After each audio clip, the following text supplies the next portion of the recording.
बिस्मिल्लाहिर्रहमानिर्रहीम। अस्सलाम वालेकुम। मेरा नाम शाह अहमद ख़ान है। मेरा रोल नंबर 21T02 है। और आज हमने डिजिटल सिग्नल प्रोसेसिंग की लैब नंबर 5 परफॉर्म की है जिसका टाइटल है फ्रीक्वेंसी, जिसका टाइटल है फोरियर ट्रांसफॉर्म। बेसिकली हम डिस्क्रीट टाइम सिग्नल्स को फ्रीक्वेंसी डोमेन में रिप्रेजेंट करना चाहते हैं, तो इसके लिए हम एक टेक्निक है जिसको फोरियर ट्रांसफॉर्म कहते हैं, हम वो यूज़ करते हैं। फोरियर ट्रांसफॉर्म को कैलकुलेट कैसे कर सकते हैं, तो हमारे पास फोरियर ट्रांसफॉर्म निकालने का ये फार्मूला है, जिसके अंदर हम समेशन करते हैं ज़ीरो से लेके n-1 तक उसकी लिमिट्स हैं। और इस फार्मूला में अगर हम अपनी वैल्यूज़ पुट करते जाएं तो हमें ये एक x ऑफ k जिसको हमने फोरियर ट्रांसफॉर्म से रिप्रेजेंट किया है, तो ये एक अरे मिलती है डाटा की, जो कि किसी भी सिग्नल का जो हम इनपुट देते हैं उसका फोरियर ट्रांसफॉर्म होता है। फोरियर ट्रांसफॉर्म बेसिकली करता क्या है कि डिस्क्रीट जो डाटा है उसको टाइम डोमेन में जो है उसको फ्रीक्वेंसी डोमेन में रिप्रेजेंट करता है, और इन्वर्स डिस्क्रीट फोरियर ट्रांसफॉर्म बिल्कुल ही उसका उल्ट है कि वो फ्रीक्वेंसी डोमेन वाला जो डाटा है उसको वापस हमारे पास टाइम डोमेन में कन्वर्ट करता है। तो इस लैब के बहुत सारे टास्क हैं, जिनमें बेसिकली हमने यही देखना है कि हम कैसे फोरियर ट्रांसफॉर्म को यूज़ करके डिस्क्रीट टाइम सिग्नल्स को हम फ्रीक्वेंसी डोमेन में कैसे रिप्रेजेंट कर सकते हैं। टास्क नंबर 1 के अंदर हमने दो फंक्शंस बनाने हैं, माई डिस्क्रीट फोरियर टाइम ट्रांसफॉर्म और इन्वर्स डिस्क्रीट फोरियर ट्रांसफॉर्म। तो हमने ये उसका फंक्शन बना दिए हैं।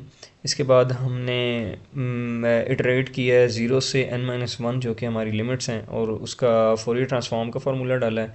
और सेम काम इन्वर्स फोरियर ट्रांसफॉर्म के लिए किया है कि हमने 0 से n-1 तक इटरेट किया है और उसके अंदर हमने इन्वर्स फोरियर ट्रांसफॉर्म का फार्मूला डाला है। जिसके बाद हम दोनों फंक्शंस को यूटिलाइज़ करते हैं और इसके अंदर एक डाटा फीड करते हैं और हमारे पास रिजल्ट्स आते हैं। अब डाटा हमारे पास गिवन है 2 3 4 5, हम उसको डिस्क्रीट फोरियर ट्रांसफॉर्म वाले फंक्शन में अपने डालते हैं और उसको डिस्प्ले कराते हैं। इसी तरह हम इन्वर्स फोरियर ट्रांसफॉर्म के लिए अपना data inverse discrete Fourier transform वाले फंक्शन को देते हैं और उसको हम डिस्प्ले कराते हैं। तो जो हमारे डिफरेंट सेट्स ऑफ डाटा हैं उनके लिए हमारे डिस्क्रीट टाइम जो फोरियर कोफिशेंट्स हैं वो, और इन discrete time inverse discrete time Fourier transform के कोफिशेंट्स हमारे पास आ गए हैं। ये x2 के लिए, ये x3 के लिए, और इसी तरह ये x4 हमारे पास डिस्प्ले भी हो रहा है और उसके कोफिशेंट्स हैं। इसके बाद हमारे पास टास्क 2 है कि हम कैसे किसी डाटा में अगर ट्रेलिंग ज़ीरोस डालें तो उसकी जो इन्हांसमेंट है, फ्रीक्वेंसी इन्हांसमेंट कन्वर्जन, वो कैसे हो सकती है। तो हमारे पास ये डाटा गिवन है x(11) जिसके अंदर ट्रेलिंग ज़ीरोज़ एडेड हैं ये।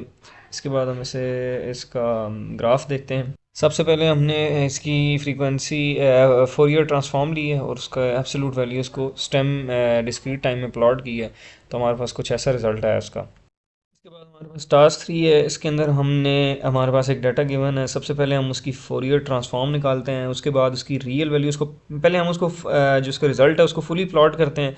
उसके बाद उसकी रियल वैल्यूज़ निकालते हैं, इमेजिनरी वैल्यूज़ निकालते हैं, उसकी एब्सोल्यूट वैल्यूज़ निकालते हैं, और उसका फेस एंगल की जो वैल्यूज़ हैं वो निकालते हैं। उसके बाद इन्वर्स उसका जो फोरियर ट्रांसफॉर्म है उसको निकाल के हम उसको प्लॉट करते हैं। तो अब यहाँ पे हम देख सकते हैं कि सबसे पहले हमने अपना जो फोरियर ट्रांसफॉर्म है उसको लिया है और उसका प्लॉट किया है। उसके बाद यहाँ पे हमने उसकी रियल वैल्यूज 10 -2 -2 -2 को हमने इधर डिस्प्ले कराया, फिर 0 2 0 -2 जो कि उसकी इमेजिनरी वैल्यूज़ हैं। फिर उसकी एब्सोल्यूट वैल्यूज़ को हमने जो है वो प्लॉट किए, जो कि उसका मैग्नीट्यूड भी होता है। और उसके बाद उसके एंगल्स को, और उसके बाद उसका इन्वर्स फोरियर ट्रांसफॉर्म लिया, जिसके बाद 1 2 3 4 जो हमारा डाटा था वो हमने रिकवर कर लिए। हमने जिस तरह टास्क 3 के अंदर देखा है कि हम कैसे एक जो डाटा है उसकी रियल वैल्यूज़, उसकी इमेजिनरी वैल्यूज़, उसका फेज़, मैग्नीट्यूड, ये हम निकाल सकते हैं, तो इसी तरह हम इस टास्क के अंदर अपना एक डाटा लेते हैं, उसका अब हमने मैग्नीट्यूड स्पेक्ट्रम, फेज़ स्पेक्ट्रम और पावर स्पेक्ट्रम जो है वो हमने निकालना है और प्लॉट करना है उसे। तो सबसे पहले हमने एक डाटा ले लिया है, उसका फास्ट फोरियर ट्रांसफॉर्म लिया है, उसका मैग्नीट्यूड लिया है जो कि उसकी एब्सोल्यूट वैल्यूज़ होंगी, फेज़ के अंदर उसके एंगल वाली वैल्यूज़ आएंगी, और पावर जो है उसका magnitude divided by its length होगा।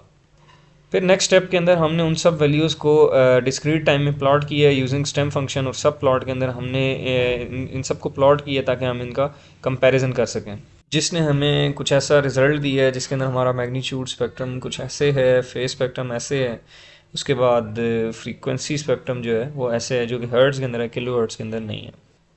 तो इस लैब के अंदर हमने देखा है कि कैसे हम फ्रीक्वेंसी ट्रांसफॉर्म फोरियर ट्रांसफॉर्म निकाल सकते हैं और फ्रीक्वेंसी डोमेन के अंदर जा सकते हैं फ्रॉम टाइम डोमेन, और उसका एनालिसिस हम कैसे कर सकते हैं।